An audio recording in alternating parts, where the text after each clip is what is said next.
சங்கீதம் 46. அலாமோத்தில் வாசிக்க கோராகின் புத்திரரில் உள்ள ராகத் தலைவனுக்கு ஒப்புவிக்கப்பட்ட பாட்டு.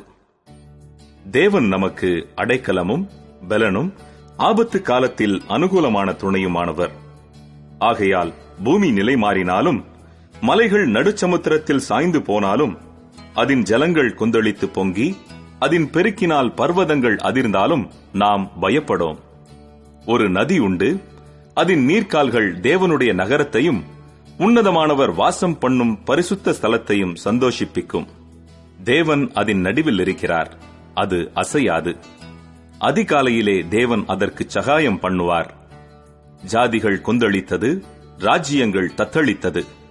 அவர் தமது சத்தத்தை முழங்க பண்ணினார், பூமி உருகி போயிற்று. சேனைகளின் கர்த்தர் நம்மோடு இருக்கிறார். யாக்கோபின் தேவன் நமக்கு உயர்ந்த அடைக்கலமானவர். பூமியிலே பாழ்கடிப்புகளை நடப்பிக்கிற கர்த்தருடைய செய்கைகளை வந்து பாருங்கள். அவர் பூமியின் கடைமுனை மட்டும் யுத்தங்களை ஓய பண்ணுகிறார். வில்லை ஒடித்து ஈட்டியை முறிக்கிறார். ரதங்களை நெருப்பினால் சுட்டெரிக்கிறார். நீங்கள் அமர்ந்திருந்து நானே தேவனென்று அறிந்து கொள்ளுங்கள்.